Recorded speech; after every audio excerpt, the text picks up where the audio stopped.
Hello friends, welcome back to my class. ಇವತ್ತಿನ ಕ್ಲಾಸ್ನಲ್ಲಿ past perfect continuous tension ನಾನು ಈ ಒಂದು ಕ್ಲಾಸ್ನಲ್ಲಿ ತಿಳಿಸ್ಕೊಡ್ತಾ ಇದ್ದೀನಿ.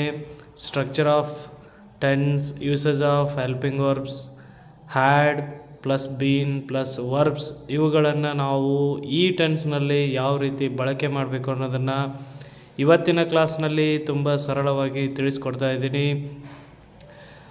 ನಾವು ಆಲ್ರೆಡಿ ಇವಾಗ ಪಾಸ್ಟ್ ಟೆನ್ಸಲ್ಲಿ 3 ಟೆನ್ಸ್ಗಳನ್ನು ಕಲ್ತ್ಕೊಂಡಿರ್ತೇವೆ. 4ನೇ ಟೆನ್ಸ್ ಆಗಿರುವಂಥ ಪಾಸ್ಟ್ ಪರ್ಫೆಕ್ಟ್ ಕಂಟಿನ್ಯೂಸ್ ಟೆನ್ಸನ್ನು ಕಲಿತಾ ಇದ್ದೇವೆ.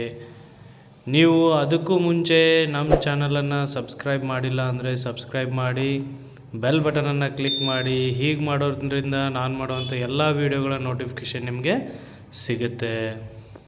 ಪಾಸ್ಟ್ ಟೆನ್ಸಲ್ಲಿ simple past tense, past continuous tense, past perfect tense ಇವುಗಳನ್ನು ನಾವು ಆಲ್ರೆಡಿ ಕಲ್ತ್ಕೊಂಡಿರ್ತೇವೆ. ಯಾರ್ಯಾರು ಕಲ್ತ್ಕೊಂಡಿಲ್ಲ ನೀವು ಆ ವಿಡಿಯೋಗಳನ್ನು ನೋಡಿ ಆಮೇಲೆ ಈ ಟೆನ್ಸ್ ವಿಡಿಯೋ ನೋಡೋದ್ರಿಂದ ನಿಮಗೆ ಯಾವುದೇ ಥರ ಡೌಟ್ ಬರಲ್ಲ.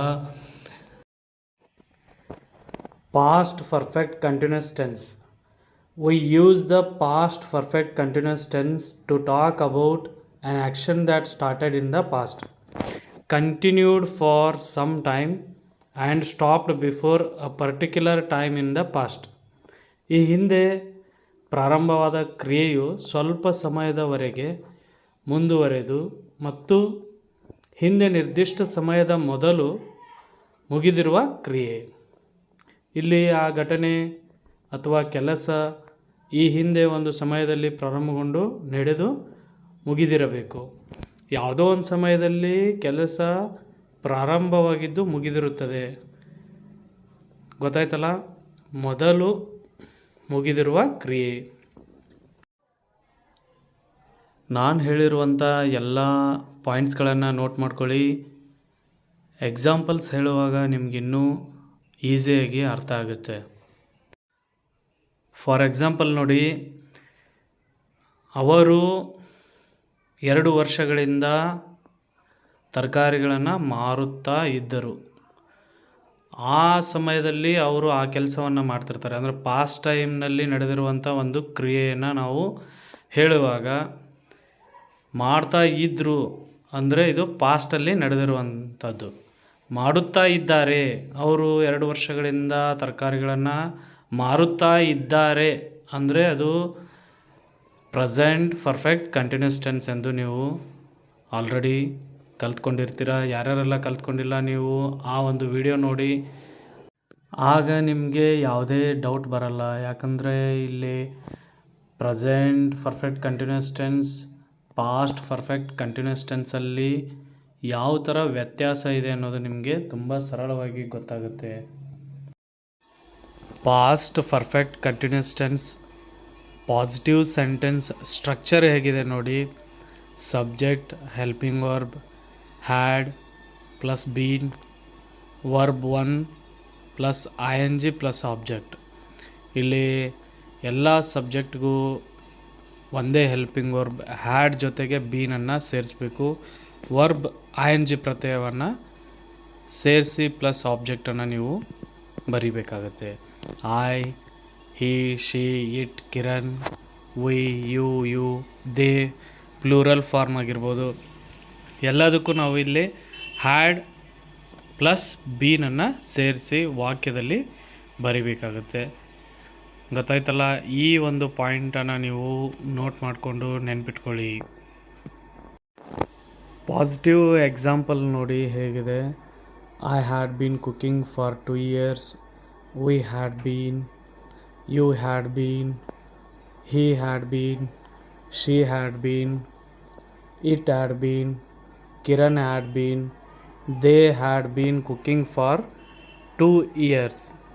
ಇಲ್ಲಿ ಫಾರ್ ಮತ್ತು ಸಿನ್ಸನ್ನು ನಾನು ಯಾವ ಥರ ಬಳಕೆ ಮಾಡಬೇಕು ಅನ್ನೋದನ್ನು present perfect continuous ಟೆನ್ಸಲ್ಲಿ already ತಿಳಿಸ್ಕೊಟ್ಟಿದ್ದೇನೆ.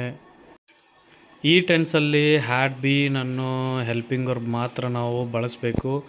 Plus ಜೊತೆಗೆ ವರ್ಬ್ ING ಪ್ರತ್ಯಯವನ್ನು ಹೊಂದಿರುತ್ತದೆ. ನಾವು ಆಲ್ರೆಡಿ ಇಲ್ಲಿ ING ಪ್ರತ್ಯಯವನ್ನು ಬಳಕೆ ಮಾಡಿದ್ದೇವೆ.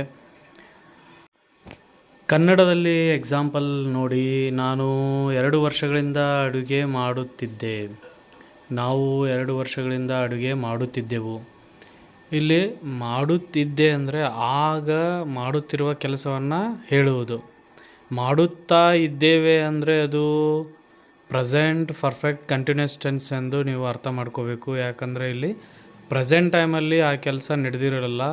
ಪಾಸ್ಟ್ ಟೈಮಲ್ಲಿ ನಡೆದಿರೋ ಕ್ರಿಯೆಯನ್ನು, ಸ್ವಲ್ಪ ಸಮಯದವರೆಗೆ ನಡೆದಿರುವಂಥ ಒಂದು ಕ್ರಿಯೆಯನ್ನು ನಾವು ಹೇಳುವಾಗ ಇದೇ ಟೆನ್ಸಲ್ಲಿ ಹೇಳಬೇಕಾಗತ್ತೆ. ನೀವು 2 ವರ್ಷಗಳಿಂದ ಅಡುಗೆ ಮಾಡುತ್ತಿದ್ದೀರಿ. ಅವನು 2 ವರ್ಷಗಳಿಂದ ಅಡುಗೆ ಮಾಡುತ್ತಿದ್ದ. ಅವರು 2 ವರ್ಷಗಳಿಂದ ಅಡುಗೆ ಮಾಡುತ್ತಿದ್ದರು. ಈ ರೀತಿ ನೀವು ಎಲ್ಲ ವಾಕ್ಯಗಳನ್ನು ನೋಟ್ ಮಾಡಿಕೊಂಡು ಪ್ರಾಕ್ಟೀಸ್ ಮಾಡಿ. ನೆಗೆಟಿವ್ ಎಕ್ಸಾಂಪಲ್ ನೋಡಿ, I had not been cooking for 2 years. ಇಲ್ಲಿ ಹ್ಯಾಡ್ ಮತ್ತು ಬೀನ್ ಮಧ್ಯದಲ್ಲಿ ನಾಟನ್ನು ಸೇರಿಸಬೇಕು. We had not been, you had not been, he had not been, she had not been, it had not been, Kiran had not been, they had not been cooking for 2 years. ಇಲ್ಲಿ ಅವರು ಆ ಒಂದು ಕೆಲಸವನ್ನು ಮಾಡ್ತಿಲ್ಲ ಅನ್ನುವಂಥ ವಾಕ್ಯವನ್ನು ಹೇಳುವಾಗ ನೆಗೆಟಿವ್ ವಾಕ್ಯದಲ್ಲಿ ಹೇಳಬೇಕಾಗತ್ತೆ.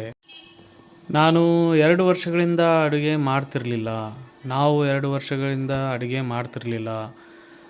ಅವನು 2 ವರ್ಷಗಳಿಂದ ಅಡುಗೆ ಮಾಡ್ತಿರಲಿಲ್ಲ. ಕಿರಣ್ 2 ವರ್ಷಗಳಿಂದ ಅಡುಗೆ ಮಾಡ್ತಿರಲಿಲ್ಲ.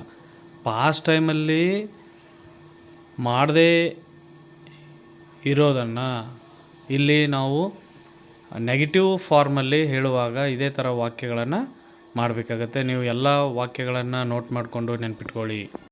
ಇಂಟ್ರಾಗೇಟಿವ್ ಸೆಂಟೆನ್ಸ್ ನೋಡಿ, ಇಲ್ಲಿ ನಾವು ಮೊದಲಿಗೆ ಹೆಲ್ಪಿಂಗ್ ವರ್ಬನ್ನು ಬಳಸಬೇಕು.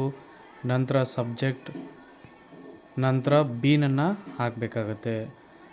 Had I been cooking for 2 years, had we been, had you been, had he been, had she been, had it been, had Kiran been, had they been cooking for 2 years. ಇಲ್ಲಿ ವಾಕ್ಯದ ಕೊನೆಯಲ್ಲಿ ಪ್ರಶ್ನಾರ್ಥಕ ಚಿಹ್ನೆಯನ್ನು ಬಳಸಬೇಕು. ಯಾಕಂದರೆ ಇಲ್ಲಿ ಎಸ್ ಆರ್ ನೋ ಕ್ವಶನ್ಸನ್ನು ಕೇಳುವಾಗ ನಾವು ಪ್ರಶ್ನಾರ್ಥಕ ಚಿಹ್ನೆ ಬಳಸಬೇಕು. ಮೊದಲಿಗೆ ಹೆಲ್ಪಿಂಗ್ ವರ್ಬನ್ನು ಹಾಕಬೇಕು. ನಾನು 2 ವರ್ಷಗಳಿಂದ ಅಡುಗೆ ಮಾಡ್ತಿದ್ನ. ಅವರು 2 ವರ್ಷಗಳಿಂದ ಅಡುಗೆ ಮಾಡ್ತಿದ್ರ. ಅವನು 2 ವರ್ಷಗಳಿಂದ ಅಡುಗೆ ಮಾಡ್ತಿದ್ನ. ಅವಳು 2 ವರ್ಷಗಳಿಂದ ಅಡುಗೆ ಮಾಡ್ತಿದ್ಲ. ಈ ರೀತಿ ಪ್ರಶ್ನೆಯನ್ನು ಮಾಡುವಾಗ ನಾವು ಪ್ರಶ್ನಾರ್ಥಕ ವಾಕ್ಯಗಳನ್ನು ಇದೇ ಥರ ಮಾಡಬೇಕು. ವಾಕ್ಯದ ಕೊನೆಯಲ್ಲಿ ಪ್ರಶ್ನಾರ್ಥಕ ಚಿಹ್ನೆಯನ್ನು ಹಾಕಬೇಕಾಗತ್ತೆ. ಅದೇ ರೀತಿಯಾಗಿ ಎಸ್ ಆರ್ ನೋ ಕ್ವಶನ್ಸನ್ನು ನಾವು ಯಾವ ರೀತಿ ಕೇಳೋದು? Negative interrogative sentence. ಇಲ್ಲಿ ಮೊದಲಿಗೆ ಹೆಲ್ಪಿಂಗ್ ವರ್ಬ್ ಜೊತೆಗೆ ನಾಟನ್ನು ಸೇರಿಸಬೇಕು. Hadn't I been cooking for 2 years, hadn't we been, hadn't you been, hadn't he been, hadn't she been, hadn't it been, hadn't Kiran been, hadn't they been cooking for 2 years. ಇಲ್ಲಿ had ಆದಮೇಲೆ ನಾಟನ್ನು ಸೇರಿಸಿ subject plus bean. ನಾನು 2 ವರ್ಷಗಳಿಂದ ಅಡುಗೆ ಮಾಡ್ತಿರಲಿಲ್ಲವೇ? ನಾವು 2 ವರ್ಷಗಳಿಂದ ಅಡುಗೆ ಮಾಡ್ತಿರಲಿಲ್ಲವೇ? ಅವನು 2 ವರ್ಷಗಳಿಂದ ಅಡುಗೆ ಮಾಡ್ತಿರಲಿಲ್ಲವೇ? ಅವಳು 2 ವರ್ಷಗಳಿಂದ ಅಡುಗೆ ಮಾಡ್ತಿರಲಿಲ್ಲವೇ? ಕಿರಣ್ 2 ವರ್ಷಗಳಿಂದ ಅಡುಗೆ ಮಾಡ್ತಿರಲಿಲ್ಲವೇ? ನೆಗೆಟಿವ್ ಇಂಟ್ರಾಗೇಟಿವ್ ಕ್ವಶನ್ಸನ್ನು ಕೇಳುವಾಗ ನಾವು ವಾಕ್ಯಗಳನ್ನು ಇದೇ ಥರ ಮಾಡಬೇಕಾಗುತ್ತೆ. ಎಲ್ಲ ಎಕ್ಸಾಂಪಲ್ಸ್ಗಳನ್ನು ನೋಟ್ ಮಾಡ್ಕೊಳ್ಳಿ, ಚೆನ್ನಾಗಿ ಪ್ರಾಕ್ಟೀಸ್ ಮಾಡಿ. ನಿಮಗೆ ಪ್ರೆಸೆಂಟ್ ಪರ್ಫೆಕ್ಟ್ ಕಂಟಿನ್ಯೂಸ್ ಟೆನ್ಸ್ ಮತ್ತು ಪಾಸ್ಟ್ ಪರ್ಫೆಕ್ಟ್ ಕಂಟಿನ್ಯೂಸ್ ಟೆನ್ಸ್ನ ವ್ಯತ್ಯಾಸ ಏನಿದೆ ಅನ್ನೋದನ್ನು ನೀವು 2 ಟೆನ್ಸ್ ವಿಡಿಯೋ ನೋಡಿದ ಮೇಲೆ ನಿಮಗೆ ತುಂಬ ಸರಳವಾಗಿ ಅರ್ಥ ಆಗುತ್ತೆ. ಯಾವುದೇ ಡೌಟ್ ಬರಲ್ಲ. ನಿಮಗೆ ಪ್ರಾಕ್ಟೀಸ್ ಮಾಡಲಿಕ್ಕೆ ಕೆಲವೊಂದಿಷ್ಟು ಎಕ್ಸಾಂಪಲ್ಸ್ಗಳನ್ನು ನಾನು ಮೆನ್ಷನ್ ಮಾಡಿದ್ದೇನೆ. ನೀವು ಎಲ್ಲ ಎಕ್ಸಾಂಪಲ್ಸ್ಗಳನ್ನು ಪ್ರಾಕ್ಟೀಸ್ ಮಾಡಿ ಚೆನ್ನಾಗಿ ನೆನ್ಪಿಟ್ಕೊಳ್ಳಿ. ಈ ವಿಡಿಯೋ ನಿಮಗೆ ಅರ್ಥ ಆಗಿದೆ ಅಂದ್ಕೊಂಡಿದ್ದೀನಿ. ಈ ವಿಡಿಯೋ ಇಷ್ಟ ಆಗಿದ್ದರೆ ಲೈಕ್ ಮಾಡಿ ಹಾಗೂ ಎಲ್ರಿಗೂ ಶೇರ್ ಮಾಡಿ. ಮತ್ತೆ ಮುಂದಿನ ಕ್ಲಾಸ್ನಲ್ಲಿ ಇನ್ನೊಂದು ಟೆನ್ಸ್ ಜೊತೆಗೆ ಸಿಗೋಣ. Thank you.